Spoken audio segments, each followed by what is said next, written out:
Hi, welcome to the second of three Countering Christian Nationalism Community Conversations. I'm Lisa Beaudoin, Executive Director of the New Hampshire Council of Churches. Let's begin by thanking tonight's co-sponsors, Engage New Hampshire, NAACP Manchester Chapter, 603 Equality, American Friends Service Committee, Open Democracy, New Hampshire Peace Action, and New Hampshire Outright. It is a gift to gather with you, united by a shared hope for a more just, inclusive, and democratic society. Whether you come here rooted in deep faith, wrestling with doubt, carrying spiritual wounds, or holding no particular religious belief at all, know that you are welcome here. We gather in the spirit of sacred curiosity, humility, and a commitment to collective liberation. We give thanks to the God of many names and also honor the wisdom, dignity, and moral clarity found beyond religious boundaries. This is a space for deep listening, for learning, and for courage. May we bring grace to one another and to ourselves. May we be present, not just in body, but in heart and mind. May we practice active listening, especially when what we hear challenges or stretches us. And may we leave tonight not only more informed, but more willing to act. Thank you to tonight's speakers. Your willingness to share your knowledge and vision strengthens us all. Let us move into this time together with open minds, tender hearts, and a fierce commitment to build a more loving and just community across the United States. Tonight with us are Rabbi Donna Kirshbaum, James McKim, Manny Espitia, Linds Jakows, Karishma Manzur, Will Thomas, Sebastian Fuentes, Maggie Fogarty, Kate Harmon Siberine, and myself. The rhetoric of Christian nationalism permeates many corners of society. During the first part of this evening, during the first conversation that happened back in March, you heard a description of Christian nationalism's impact on a number of different target groups. Tonight, we begin with 7 different speakers who will share a 3-minute introduction on a specific way Christian nationalism is impacting their community or policy sector. After that, attendees will choose which speaker you'd like to join in a work group breakout room. And after topic leaders will then, in those breakout rooms, take a bit of a deeper dive of information on their topic area. That will be followed by a Q&A in the room, and then there will be about 10 or 20 minutes of discussing how to get involved in countering Christian nationalism. At around 7:30, we will gather back together for report outs from each group. With no further delay, I'd like to turn this over to begin our 3-minute teasers with Rabbi Donna Kirshbaum. Welcome, Rabbi Kirshbaum. Thank you, Lisa. I want to offer an idea that may sound provocative to you, but I don't want to offer it in my role as rabbi of Bethlehem Hebrew congregation up in Grafton County, where I'm now in my 7th year.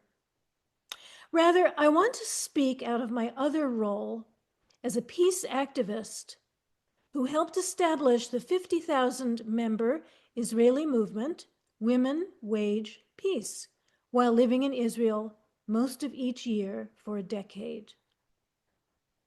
Along with our Palestinian sister movement, Women of the Sun, we have been officially nominated for the 2024 and 2025 Nobel Peace Prize.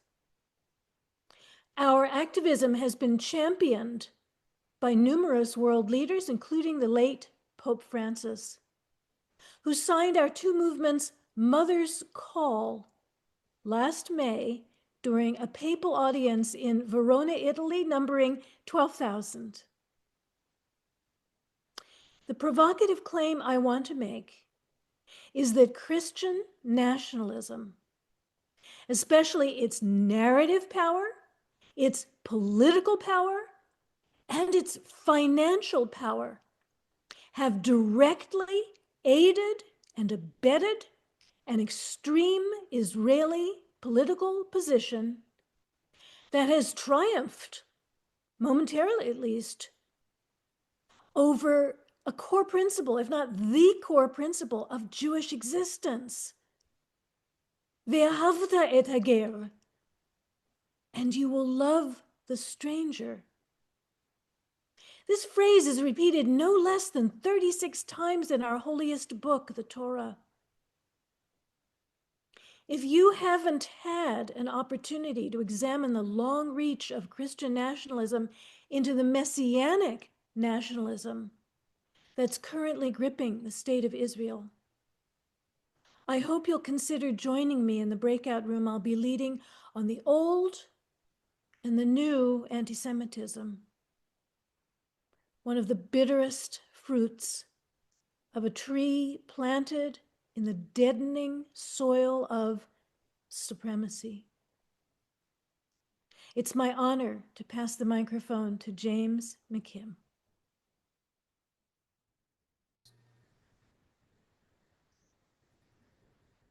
I'm not going to go back. The problem that arises when Christian nationalism intertwines with racism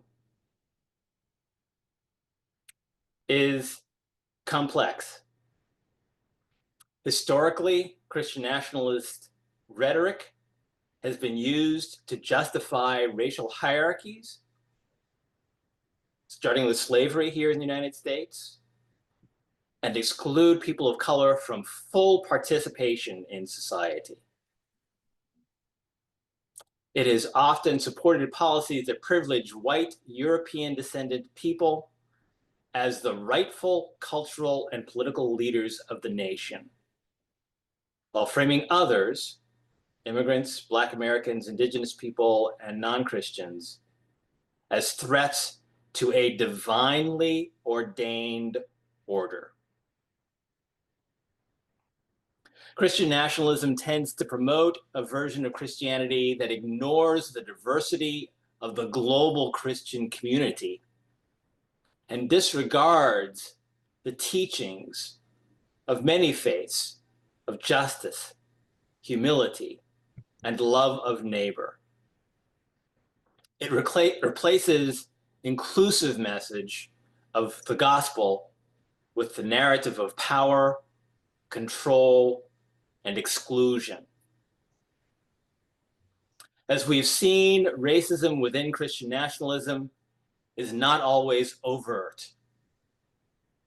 It can show up in coded language about protecting our heritage, or preserving law and order, or defending religious freedom,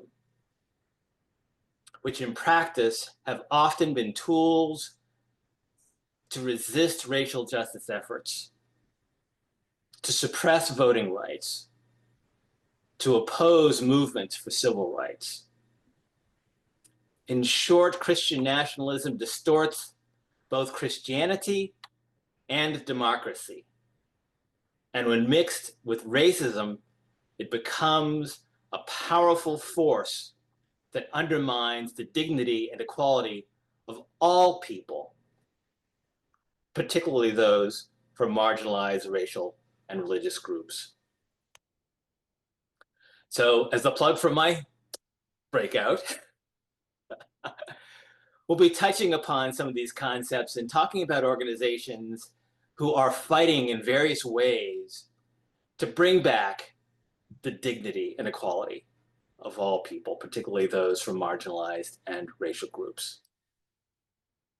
So with that, I'm going to turn it over to my friend Linds Jakows, who will talk about Christian nationalism with respect to gender, sex issues, anti-feminism language, and reproductive choices. Linds? Thank you, James. Wow, I wish I could attend all of these. I wish I could be in all of these breakout rooms at the same time. So my name is Linds Jakows. I use they, them pronouns, and I'm the founder of 603 Equality, our LGBTQ plus advocacy organization. And tonight we'll be taking a look at the ways in which Christian nationalism has some really harmful beliefs around gender and sex. We're going to start with, many of you have likely heard that the Trump administration is pushing ways to try to persuade people who can get pregnant to have more children, babies. However, I certainly don't mean all people when they say that. They specifically mean white Christian babies within a patriarchal, cis hetero family structure. So we're going to look at what some of the figures within Christian nationalism are saying or in this narrative that might not seem super harmful at first, but has some deep roots in racism as well. So we'll look at things like the racist Great Replacement theory that it is a big driving force behind why Christian nationalists want to encourage certain kinds of white Christian babies over others, and how this is at odds with the core values of reproductive justice, which is a much more holistic view of the right to personal bodily autonomy, the right to have kids, the right to not have kids, and the right to raise kids in safe and healthy environments.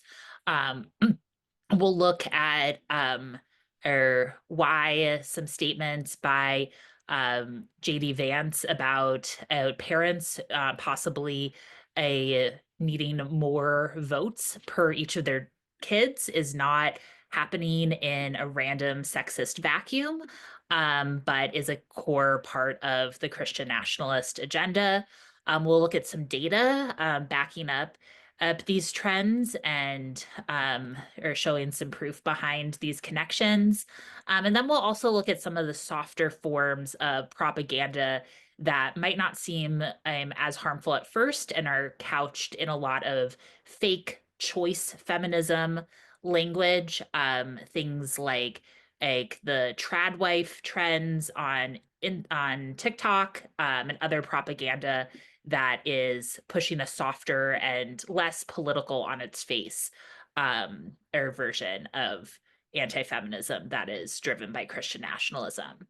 And of course, we can't talk about controlling bodies, sex, and gender without talking about the absolute assault on transgender and other queer people in this country right now. So we'll look at some of the ways is that Christian nationalists are working to exclude transgender people from public life, why trans people are such a focus of this authoritarianism right now, some of the organizations behind these coordinated national attacks, and then how some of these ideas are showing up in New Hampshire legislation and some actions that we can take to counteract some of these trends. Now I will pass the mic to Karishma Manzur. Excited to hear about her presentation. Thank you, Linds. Thank you to the speakers and attendees. Please do let me know if the volume on my microphone is okay. It's working great. So my name is Karishma Manzur. I'm a scientist and an educator. I have a PhD in biochemistry and molecular biology. I'm also a grassroots activist working with several amazing nonprofit organizations, including New Hampshire Peace Action. Before I start, I want to emphasize 3 points. The first is that Judaism, Christianity, and Islam are all Abrahamic religions and share the fundamental belief that there is only one God. The prophets of Islam include the biblical prophets mentioned in the Old and New Testaments, and we believe the last prophet is our prophet Muhammad. The second point I want to make is that a thin line separates Christianity and Islam. Muslims believe in the virgin birth of Jesus and revere Jesus as a prophet, but we do not refer to him as the Son of God. As Muslims, we believe God was neither reproduced nor reproduces. Lastly, it is important for us to understand the prejudices of Christian nationalists against Muslims in America, and also understand the prejudices of Christian Zionists against the people of Palestine, the majority of whom are Muslims. So now let me begin my talk. The words and deeds of Jesus Christ, as revealed in the New Testament, teach us about caring, kindness, compassion, acceptance, forgiveness, and love for God's creations. On the other hand, Christian nationalist movement embodies the antithesis of Jesus' teachings and is similar to the ideology of the Ku Klux Klan. Christian nationalism is about fundamentalism, fear, intolerance, hatred, and white supremacy. The movement espouses subjugation and demonization of other groups, including progressive Christians, Jews, Muslims, Arabs, women, and people of color. Right-wing Christian nationalism is no longer a fringe movement. About 30% of Americans qualify as adherents or sympathizers of the movement. And on January 6, 2021, thousands of Christian nationalists went on to play a significant role in the insurrection and attacks on the US Capitol. Over the last few years, we've also witnessed several egregious forms of anti-Muslim hate, supported by the Christian nationalist movement in partnership with our presidents, senators, representatives, university administrators, governors, mayors, state and local police. These include Trump's infamous Muslim ban signed in 2017, the brutal doxing and harsh crackdown on pro-peace activists advocating for Palestine in universities, workplaces, and on social media, the arrests of over 3,100 students across the country who were demanding peace and an end to the death and destruction in Palestine, including arrests of students right here in New Hampshire at UNH and Dartmouth. And the current administration's authoritarian tactics of kidnapping and illegally detaining pro-peace activists, and the current administration's abhorrent act of revoking visas of many international students who were involved in the pro-peace movement for Palestine. Like Christian nationalism, Christian Zionism is also a movement within American evangelical Christians. Christian Zionists provide political and financial support for Jewish sovereignty over the biblical land of Israel, and they're also helping the Jewish diaspora immigrate to Israel. Christian Zionists hold the view that most, if not all, Jews must move to Israel as a fulfillment of biblical prophecy of the supposed end times. Bear with me, there are 4 steps. Jesus returns to earth. There will be a bloody final battle at Armageddon. Jesus will rule the world from the Temple Mount in Jerusalem, and many or all Jews and people of other faiths will either convert and recognize Jesus as the Messiah or will be destroyed. For Christian Zionists, what is happening to the Israelis and Palestinians right now is just collateral damage. They don't believe that war is to be avoided, but something inevitable, desired by God, and celebratory. I do want to point out that many mainstream Christians, churches, and organizations do not support such beliefs and are slowly starting to challenge this extremist view. One of the largest Christian Zionist organizations is Christians United for Israel, CUFI. According to them, they can mobilize 1 million members to send emails to Congress members about bills related to Israel, such as supporting weapons transfers to Israel and supporting bills to cut UNRWA and USAID funding for Palestine.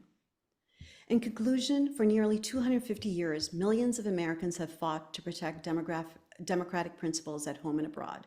We owe it to them to understand white Christian nationalism and Christian Zionism so that we can continue to defend secular democracy, human rights, peace, and justice at home and abroad. So if you would like to discuss Christian nationalism, Christian Zionism, and anti-Muslim hate further, please join the breakout room that Will Thomas and I will be leading. Thank you very much for your time. And now I'm going to hand it over to Sebastian Fuentes. Ready. Folks, can you hear me? I think so, yes. Thank you so much, Karishma, for those words. Thank you for having me here tonight. My name is Sebastian Fuentes. Just so you all know too, I'm the political director for the New Hampshire Democratic Party, but I've been a longtime immigration activist for pretty much my whole life here in the US.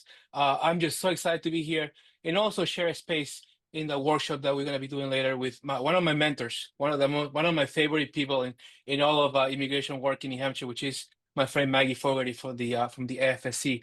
We're going to be talking really quick about something that is really critical that has been a lot in our minds lately, and that is, the immigration and the rise of Christian nationalism and how all that is connected, especially right here in front of us in New Hampshire.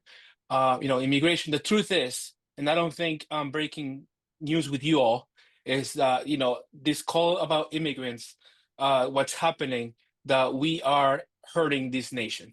I think you guys know this narrative that's coming from folks from all over the state. But, the fact is that immigrants are working here in this country. They're raising families. They're working at hospitals. They're running small businesses. They're helping fill jobs all across the state. Some of them are actually, running churches, members of churches all across the state as well. They're neighbors. They're raising families. Their children are friends of our children, yeah, just like everyone else, including myself. But instead of celebrating that diversity, their inclusion, we're seeing more fear and division all across. Pushed by folks who act like newcomers, that say the newcomers like us are a threat to this community, to this society. So that's just not true. Immigration makes us stronger, especially in a state like New Hampshire, where we need more workers and we need, young families to keep our communities thriving. Now, when we connect this to Christian nationalism, let's talk about another fact that this is not about personal faith. Everybody has the right to believe what they want to believe. They have a right to worship who they want to worship, but Christian nationalism crosses a line. It's about forcing one religious view into our government and laws, and that right there is dangerous, especially against the immigrant community. So, what are all these ideas that they talk about? They talk about protecting national identity, that too much immigration can change the American Christian values. They talk about the idea that immigration is harming Christian beliefs. That some fear that immigrants from non-Christian countries are going to weaken Christian values in the United States. And we also heard this idea, I think it's pretty popular right now, about putting America first. We heard that right before. In politics, it's in the community, out in the streets, on social media, the America has a special role in God's plan. And the notion that Americans also should prefer immigrants from Christian, sorry, they should prefer Christian immigrants and support immigrants who are already Christians, especially those that are persecuted. And the actual reality of it is that Christian nationalism, it's about white supremacy. That's it. Christian nationalism, that's what it is. It's like, white people, especially white men, are closer to God, and some of them act like God, which is, it's just crazy to imagine. So all this language that leaves out immigrants, religious minorities, folks from the LGBTQ community, and that's not really what New Hampshire is all about. So, all this language leaves people out. We need to do better, and we're going to do better. So, let's protect real religious freedom. Let's not get it be twisted with political power, because I think that's what's happening right now. So yes, thank you for being part of this conversation. I'm looking forward to have you with Maggie in our workshop, where we're going to be sharing a little bit more inside information about what's happening in immigration here in this crazy world of politics, but also with how we're connecting all that with Christian nationalism, because I think it's pretty well connected right now. So now I'm going to pass it to Reverend Kate Harmon. Are you there? Yeah, here you are. Please take it away. So much, Sebastian. Hi, I'm the Reverend Kate Harmon Siberine, which is so much name, so feel free to just call me Kate. You might guess from the dog collar that I am a Christian clergy person. I am a priest of the Episcopal Church, where I lead a congregation of disabled and chronically ill people on TikTok, of all places. We're called the Disabled Body of Christ. I myself am disabled. And I'm really grateful to be joining together with Lisa, who is a longtime disability justice advocate and educator here in New Hampshire, to lead a conversation and workshop on Christian nationalism and disability. So I get real fired up when Christian nationalism co-opts the language of Christianity to do harm to beloved children of God. So Christianity, at its core, is meant to be an incarnational faith. So an embodied faith. In the Christian tradition, we believe that all bodies are made in the image of God, including and especially disabled bodies. And that having a body was so important that God took on having a body in Jesus Christ. And that God was raised in Easter not to sort of a perfect body, but a body that showed the experience of his earthly life, that he was raised with his wounds. there is some crossover with woundedness language in the disability community. It does not speak to everyone. Just want to be clear on that. But for Christian nationalism, it takes sort of this emphasis on incarnation and bodies and twists it into using biblical language to say that only some bodies are good bodies, only some bodies are beloved bodies of God. And those good bodies are productive wage earners and people who are able to serve and defend the nation in the military. We are seeing all sorts of bubblings up of Christian nationalism in disability rights and justice, everything from the proposed defunding of Medicaid, demolishing special education while funneling funding to private religious schools, the proliferation of ableist language in our schools and our social media feeds, as our politics demand that we make America healthy again.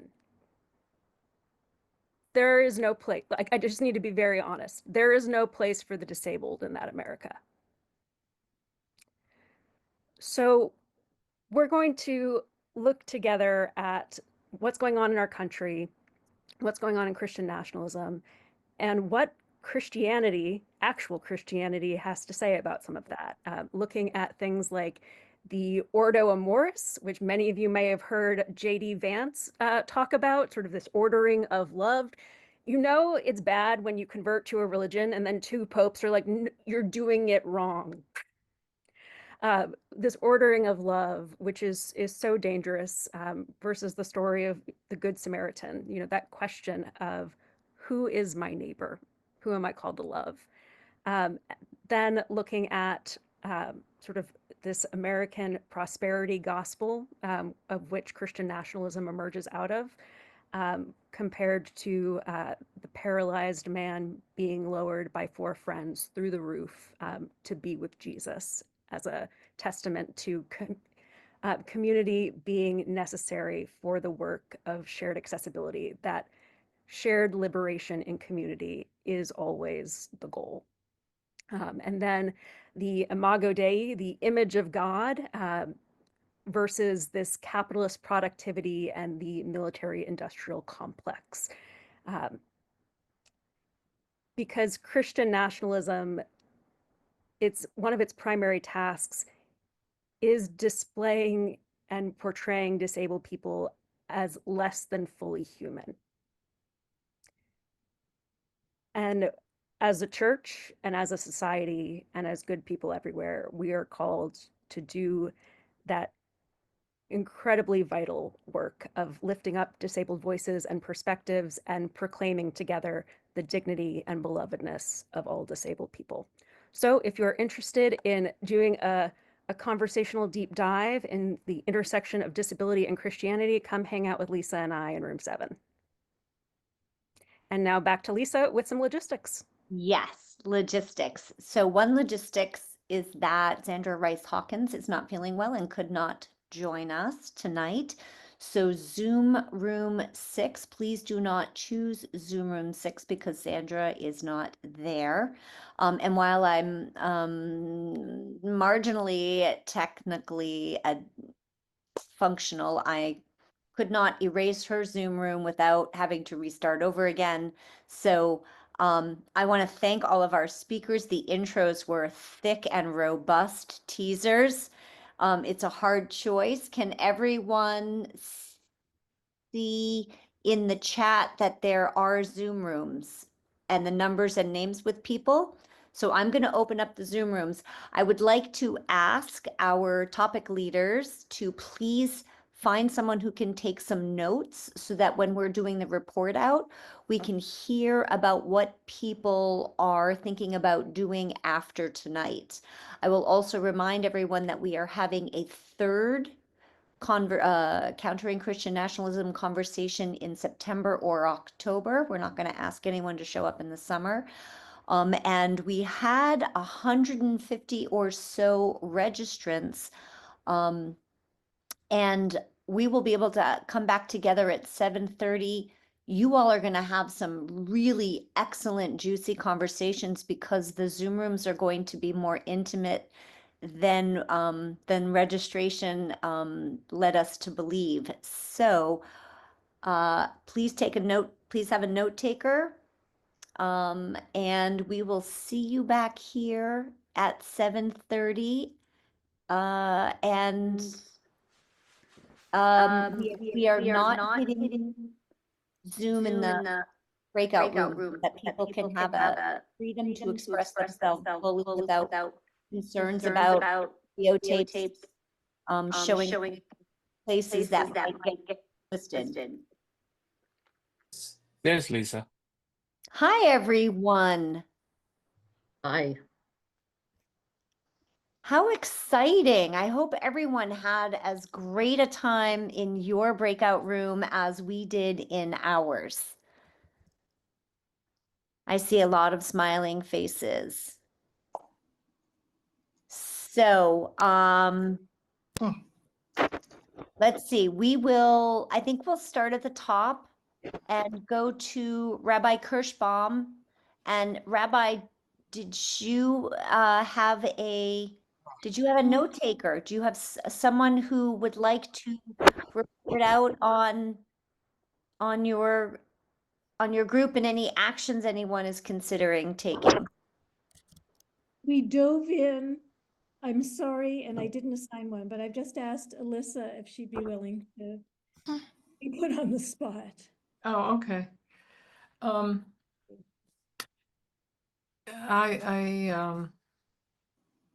I thought it was fascinating. I think I finally now have an understanding of why the Christian nationalists are supporting Israel in the battle against Gaza, against the Palestinians and the takeover of Gaza. And I see it as it's manipulation to have Jews come together, convert Jews, bring them to this country, but actually they are not supporting the Jews. They're supporting a Christian, the Messianic Christian nationalist takeover. It sounds awfully dramatic, except it's just such a horrendous situation. And I think the fact that Mike Huckabee, an arch Christian nationalist, is the person who appears to be supporting Jewish statehood it's like a con job. Am I wrong, Rabbi? He's the U.S. He's our current ambassador to Israel, and okay. yes, he's Well, gone. is that a take that you agree with from our conversation? That it's a global effort to create more anti-Semitism. Yes, and I don't think it's that's not part of the narrative, but that's the result of what's happening. Okay. Lots of things to think about. Did anyone in your group come up with a concrete action they can take, a place to go to lend a hand? Well, one person didn't have a mic, Ah. and there was one other person. So I think the answer is not yet. Not yet, but I do want to look more into the Women Wage Peace organization, because I think understanding more about what they're doing to wage peace with also the Palestinian, was it Women of the Sun? Yes, Um, it's our sister movement. yes, that is pushing me in the direction of learning more about what that is, because they're up for a Nobel Peace Prize. I'd like to know more about it. Well, thank you, Alyssa. Thank you, Rabbi. And we will, in the interest of trying to respect people's time and finish promptly at 8 o'clock, we will go to James.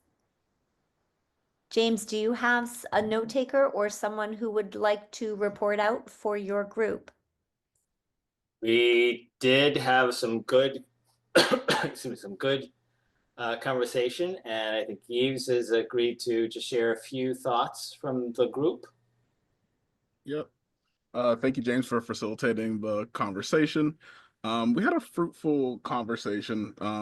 We kind of were able to just lay the groundwork a little bit in thinking about where has the Christian nationalist movement kind of formulated in New Hampshire, and specifically thinking about Project Blitz and how that movement with the infiltration of no longer separating church and state. Yes. So thinking about what that looked like at the local level. The other thing that kind of came up in our dialogue was thinking about the conversations with people who we care about and who we're in community with. And so one of the things that came up for the members who were in the group is thinking about what are some actions that we can take. And through that, one of the things that we kind of discussed is thinking about how what were the kitchen table conversations that people grew up being able to talk about or not talk about are really important for us to learn to have those conversations today and now, because they're some of the most critical things, whether that be politics, church, or excuse me, religion, more broadly. And so we ended up talking about ways that we can build our skills in being able to have some of that dialogue. And one is just thinking about who we're in conversation with. Are they ready to have that conversation? And two, would we be ready to have the conversation? And if we're fortunate enough to be in conversation with people, how do we take an active listening lens as we're engaging in that dialogue with that person or, you know, people who we care about? And then the last thing that kind of came up in our conversation is feeling like a lot of the views, Christian nationalist views, felt like a minority view.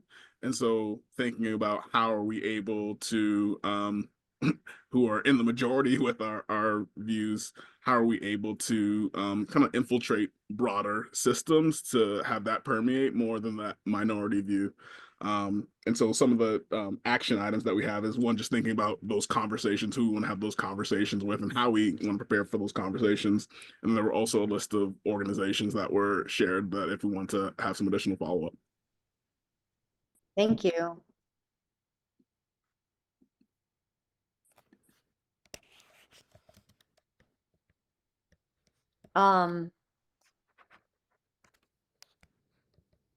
Third, I'm just going to go with Linds. Linds, do you want to, did you have a note taker, or is there someone who's can report out for your group? I took notes for the group with Linds. I'm Beth. Hi, Beth. So Linds is the founder of 603 Equity. She managed a successful campaign to update New Hampshire non-discrimination law to include transgender people. I'm sorry, Linds. Linds goes by they, them. They are non-binary and queer. I apologize. So they talked to us about pronatalism and contrasting that with reproductive justice. Brought up the Great Replacement Theory, proposed by Tucker Carlson and Matt Walsh, who complain that America is growing through immigrants rather than native-born people. They talked about trad wives, the trad wives movement, and the propaganda behind that. Gave us an outline for all the anti-trans stuff going on in the state. And I wanted to read you all this quote. Trans people are a perfect population to road test authoritarianism in the United States because it's such a small group of people that you have convinced other people not to care about. So you can actually experiment on the cocktail of regulations and laws that you'll then expand to wider populations. And that's from Imara Jones. So Linds gave us a landscape of the anti-trans movement in New Hampshire, which is led by Cornerstone Research. And I personally am familiar with Cornerstone because I used to be a part of it back in the early 2000s when it started. So the action items that were talked about were calling Kelly Ayotte and telling her to stop supporting anti-LGBTQ legislation, paying attention to the bills that come up,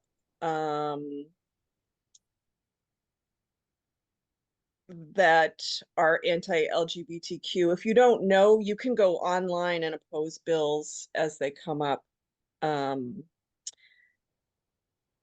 Talked about educating your friends about crisis pregnancy centers, anti-abortion, and what they're really all about. There's something called Reproductive Equity that has a great guide for that.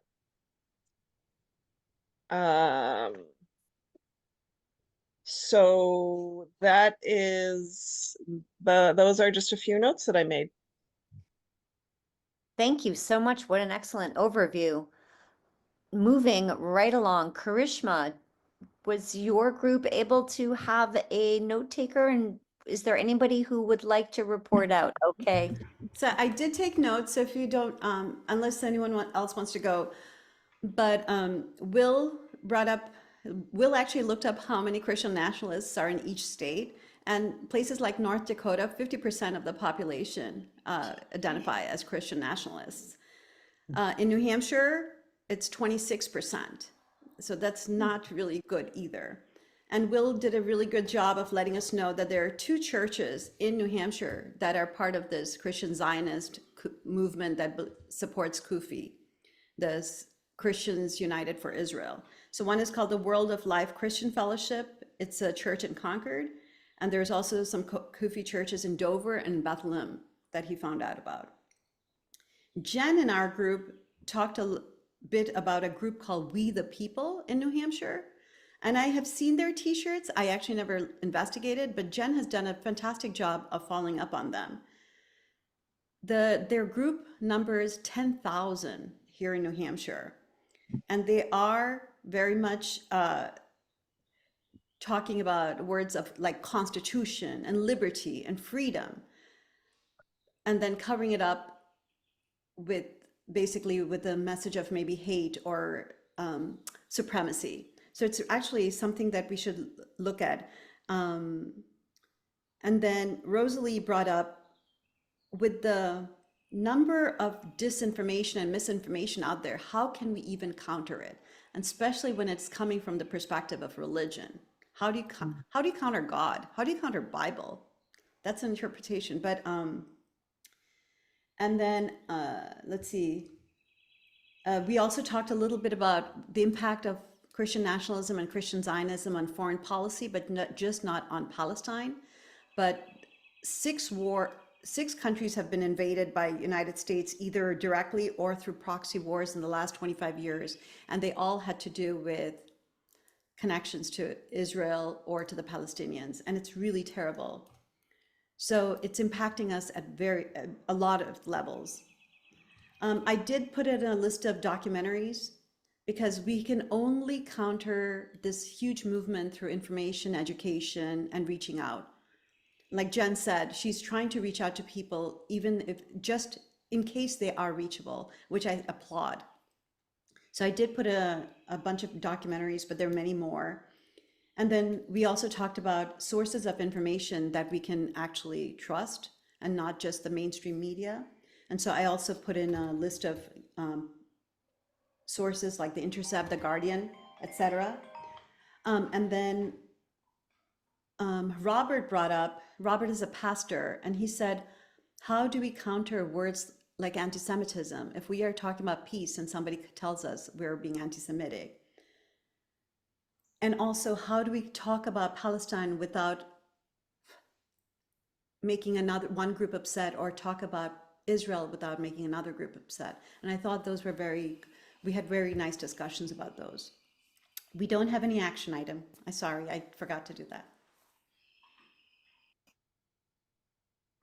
All right, well, we can inspire folks via email. This is a connected world, so we have your email addresses, and we'll provide opportunities through email.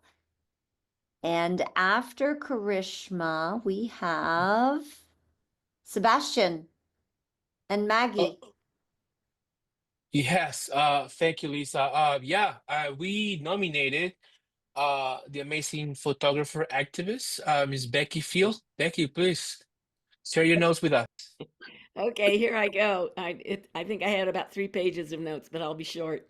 So Sebastian and Maggie started out by sharing with us sort of an overview of Christian nationalism, pointing out that it's not a faith. It's not based on faith. It's based on exclusion, bigotry, political power, and a term that I'd never heard before called cross-wash. Is that right, Sebastian? Cross-wash, right? You got it right. And that's when a person displays like a cross around their neck while performing something that is very anti a moral issue, such as a guard beating up on an immigrant, and the guard has a large gold cross around his neck. So Christian nationalism fosters fear. It tries to determine who belongs here, how a religion is being used or misused. It was pointed out that 14% of the U.S. population are immigrants, and yet there's this incredible amount of fear against immigrants. We find Christian nationalism in legislation at state and national levels, lots of otherizing of people, and we see this in anti-sanctuary bills, in a variety of the state bills that have recently been in the news, especially around driver licenses for immigrants in New Hampshire, bills that put caps on refugees, the number of refugees that come in, unless, of course, they're white men from South Africa, and then they're allowed in. And it was pointed out that, and I think this is something the media misses on a regular basis, that seeking asylum is a legal act by U.S. and international immigration law. So then we talked about what to do, and it was pointed out that there is so much to do, and especially for people of faith, that this is a place where people of faith can be quite effective. Because these are moral issues. And of course, we are all immigrants. And in fact, some people sort of make good use of the fact that their family have come from different countries and can use that to move around the country and move around the globe in ways that some of us may not be able to. So it's very important in terms of action for us to do everything we can to see people in their fullness. And there were suggestions of a lot of the activities that are going on, like vigils, car rallies, visiting people in jails, hosting immigrants as they try to get settled and are waiting for various levels of immigration status. There are several rapid response teams forming around the state that will witness when immigration swoops in and tries to take someone. People are patrolling and canvassing around immigrant communities, helping them understand how they can protect themselves. There's a bond fund through the United Church of Christ. So then also in terms of activities that we can do, we need to name white nationalism. We need to confront it. And also someone brought up a really good suggestion that we need a way to know who are the Christian nationalists in our communities, especially when they're running for office. And Sebastian said he was going to try to find out if there was some way we could come up with a list of either political leaders or people running for office that adhere to the Christian nationalist thinking. So then the other point that I thought was really good was getting stories out. It's so important that we tell the stories about immigrants that are really true, and let immigrants tell their own stories, which I'm really big on. And part of the problem is that we're pushing against fake news, lies that are constant. I was just thinking this last night listening to the news, that Tom Homan from HHS was saying things that just simply were not true. And it's very difficult to counter those kinds of details. So let's see, I'm getting close to the bottom of page 3. So I think I'll leave it at that unless anybody from our group would like to add any points. Great May job. I interject? I was not in the group, but in regards to finding the Christian nationalist candidates, if you go to the We the People New Hampshire group on Facebook, their 10,000 member group is public information. I search every single candidate to see if they're in that group, and it has not served me wrong. Oh, Jen, let's have a one-to-one coffee. I would love that. I would love to join that conversation as well. That would be great. John, Lisa? yes. Okay. Did someone have a question? John Gage, are you willing to share a little bit of a report out on Kate and I's group? Sure, I can try. Please fill in what I miss. I took some notes. So yeah, we talked about Christian nationalism and disability in New Hampshire. We talked about, let's see, I started taking notes when we started talking about the education freedom accounts and how they permit religious schools to discriminate against students with disabilities. They don't need an excuse. They just don't have to provide accommodations, and they can exclude people right from their website before they even look into schools. And this is our educational public tax money paying for education that doesn't meet requirements. The public schools require. Kate mentioned, or someone mentioned that Christian nationalism is kind of a recycling of the KKK, and that kind of crystallized what's going on in my mind. White supremacy and racism and all of the different breakout groups that we had here. I think there were probably meetings 60 years ago about what to do about what the KKK was doing with all of these different areas. Let's see, we talked about Medicaid. Funding, at the national level, and what the state's doing with it. Medicaid provides a lot of help for disabled people and families for support, and it's designed to be an alternative to institutional remedies to the situation, in which institutions cost a lot more money and give much less desirable forms of care. And let's see, we talked about the Ordo Amoris, J.D. Vance's hierarchy of love, basically. The order of love, he argued that people have a moral duty to prioritize their own families, communities, and then fellow citizens before the rest of the world, which is antithetical to Christianity, which is love your neighbor. And there's no priority involved there. And he's been corrected by several a couple popes about his misunderstanding of Catholicism. Let's see, I learned some Bible stories, which was good. Job's friends, who blamed Job's for his problems, and it's kind of a way of looking at the world that if things aren't going well for you, it's your own fault. And what did you do to deserve that? You shouldn't have done that. Versus Mark and Luke, the paralyzed man whose four friends bring him up onto a roof and lower him down to be with Jesus, which is a demonstration of Christianity at its best, when all our liberation is tied up helping each other.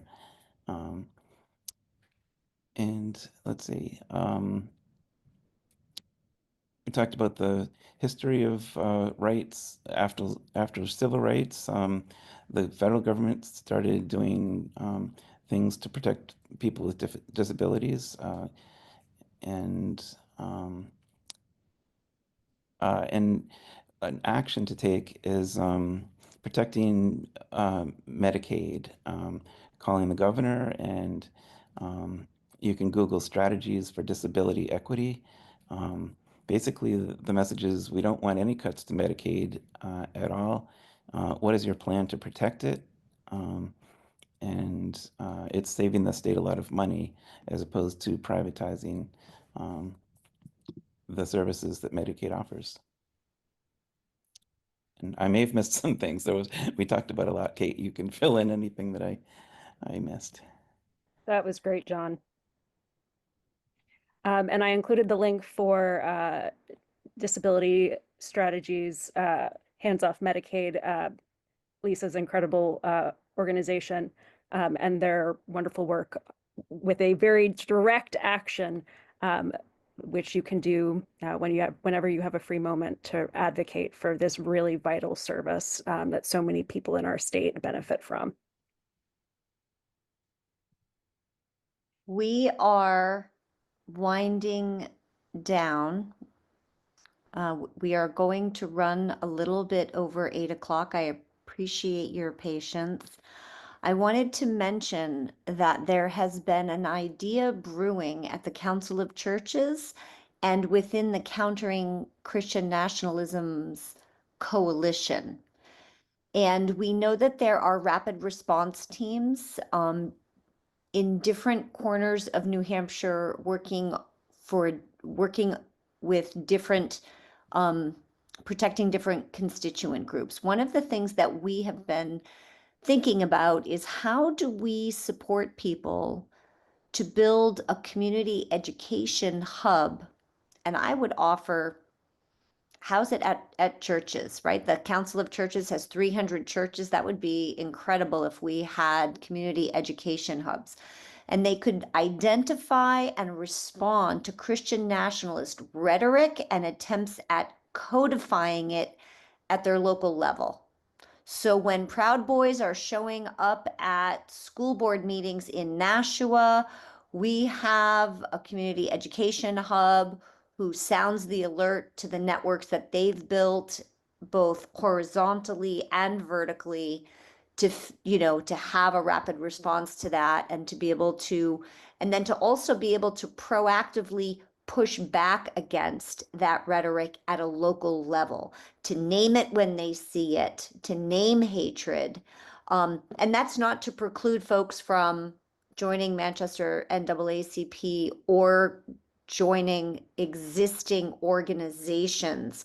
But is there a way to do some scaffolding with community education hubs? And the Council of Churches could host a once a month check-in call for folks to learn about what's happening in other parts of the state with the building of a community education hub, and how we can be better integrated as nodules, looking at pushing back and proactively saying no to Christian nationalism, its associated ideologies, its rhetoric, and its hate activities. So planting that seed, you'll get a follow-up email where we're gonna try to build out this idea a little bit. But in the meantime, get involved with the existing organizations doing this work. There are incredible leaders doing incredible both grassroots work as well as long established nonprofits, new nonprofits. Plug in, whether you plug in once a month, once a week, it's up to you, but we need you to step it up, because resistance takes a team way bigger than what we have right now, and we need you to resist alongside us. So, and get 3 of your friends to resist alongside you, because it's always better together. I want to once again thank all of our speakers, thank our co-hosting organizations. This work can't be done unless we're doing it together. We have to continuously be supporting one another, telling the truth without hesitation, and continuing to stand strong. So thank you all very much.